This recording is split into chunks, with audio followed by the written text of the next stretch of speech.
the reason why complicated yung petition is alangan naman pong hindi kami humingi ng TRO. Wala Because ngang TRO po because walang opo. TRO. So, Yes, but we are the duty way bound, is Ma'am clear Ses, for him to be arrested. And if he, as a lawmaker, he should at least face the music and not go missing. After Ses, voting, after casting his vote in the Senate, he disappears. Ma'am Ses, I understand your passion, but it is still our legal It's a stand. question po. It's a question, and even we our expect more of our lawmakers. His yes. action is really compared to other legislators who surrendered even at the Senate, who faced the music and waited to be cleared by courts of law. I invite you, ma'am, Can't he do the same? I invite you, ma'am, to imagine this scenario. No? For example po, just in case, i-declare po ng Supreme Court, and we are, as lawyers, we cannot do that, no? But we are just imagining na ma-declare nga na walang jurisdiction sa atin ang ICC. Pero, Paano po yes, but we don't Kailan know po that yung yet, right? mangyayari? Yes. No, but we don't know that yet. That because there's a difficult question of law. Because if this were settled, hindi na po hihingi ng Supreme Court ang comment ng OSG, di-decide na nila, no? Pero because nakabinbin po yung kaso na yan, let's just say the decision goes in that favor, no? In our favor. Pero nakuha po nila si Bato In the at dinala meantime, na he po. goes his merry way in hiding. Why not do his duties in the Senate? Yes, Pinahiya po because- kayo eh. Kayong naiwan ditong nag-explain sa amin. Yes, if well, Hindi it's ba? okay. How do you feel as a mind. lawyer for this person who is, I don't know where he is. You're Well, you're we still feel- defending him. That's the job of a lawyer, Ma'am Ses. Alangan naman po hindi ko siya i-defend. Hindi, But, pero... but kasi, di ba, parang, sige, tama na kayo kung gano'n. Hindi ko naman pwedeng sabihin. Kung nag-aantay siya ng magandang desisyon ng korte, bakit kailangan sa in the dark? Yeah, ma'am, know? because ma'am, this is the key phrase, no? Because there is a difficult question of law. This is not just a random phrase, no? This is jurisprudential, no? Because there is a difficult question of law. We all know, ma'am, bilang mga tao, bilang human beings, there are some gray areas in the law, no? Kung minsan po merong mga naa-arrest na unlawfully. Halimbawa po, yung gobyerno, isang linggo po nilang sinabi na wala pong NBI agent na mag-a-arrest kay Bato, wala silang intention. Yet, may mga pumasok doon, binugbog po yung isang sergeant at arms, nag-a-announce ng intention nila to arrest Bato. Tapos sinabi po ni Director Matibag, wala pong NBI doon, biglang meron po. So, because of this actions taken together, that's nagka-shooting pa, then there is reasonable grounds to believe on the part of my client that there might be an unlawful arrest in motion.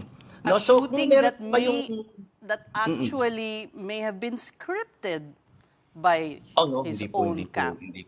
hindi po. Kung kasi po, kung scripted po yun, ibig sabihin po, kinausap nila yung NBI. Ibig sabihin po, in cahoots yung NBI para mag-drilling doon sa kabilang panig po ng Senate sa GSIS. Anyway po, we're So talking I find about the actuations of the good of Senator Bato Yes, de but la for Rosa. them to stage that shooting, that means sila po yung kinausap nila yung driver na si Oragon para magpaputok at yung mga NBI para mag-drill. I think we should be beyond that, no? Hindi po staged yon, at least not by our camp. And attorney, has Senator Bato de la Rosa or kahit kayo po as his lawyer ever considered na mag-surrender na lang po siya sa ICC because some critics are pointing out that his actions are actually causing more harm than good. It could end up becoming unproductive, not just for him, but even for the case of former President Duterte before the ICC. Yes, ma'am, if you were a relative, no, of Senator Bato or anyone similarly situated, no, and alam niyo po that pwede siyang ma-Duterte, no, pwede po siyang to languish in some faraway cell for under a court which we claim has no jurisdiction, no.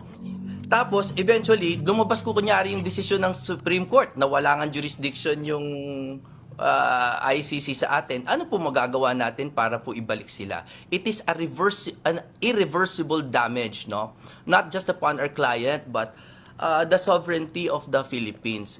Ang siguro po, sana po out of fairness, sana po tinatanong din natin, bakit hindi po kasuhan sa Pilipinas? Lahat po ng testigo nandito, lahat ng ebidensya nandito po. Bakit po hindi ba kasuhan dito instead of trying to short circuit? Sino po ang gusto nyong tanungin namin out of fairness kung bakit hindi dito sa Pilipinas ilitisin ang kaso? Sino po ang gusto nyong tanungin namin? Ang gobyerno po, kasi po this is the people of It the has Philippines been versus tried. Bato. Even the former Justice Secretary himself, Boying Remulla, who's now ombudsman, he himself said, hindi po kaya ng gobyerno. This is why the victims have gone to the ICC for justice. Hindi ho kaya dito. Bakit po? Nung isang araw po, meron Bakit kaming po akong na-receive. tatanungin? Hindi, meron po kaming This na-receive. is their na own sabi nila- statement. Yes, ma'am. And We precisely received why the- there is an ICC. Yes.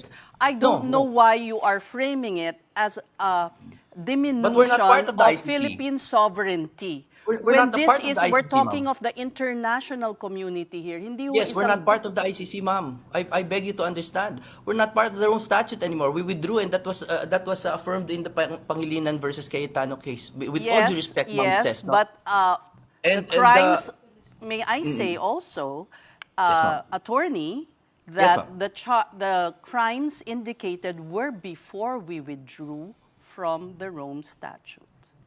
Yes, but there is a very long discussion about continued cooperation, but it is not part of continued cooperation, no, to serve an ICC warrant.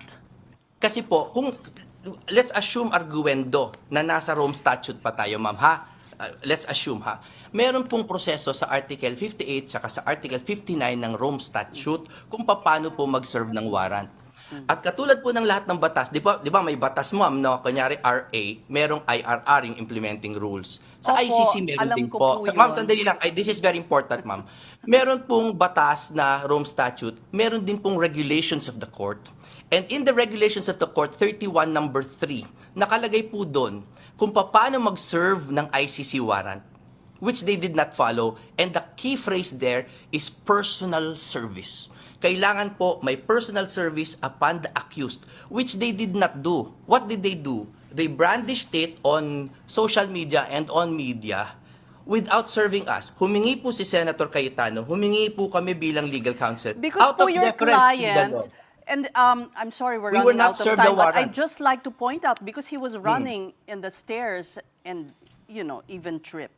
They were trying to serve the warrant on him. No, they were not. They were not in possession of the warrant. Then they admitted that. In fact, Melvin Matibag said to Cayetano that we will give it to you, and then sabi niya, hindi, sa Tuesday na lang, and then next time na lang, and then next time na lang. They did not serve as a warrant.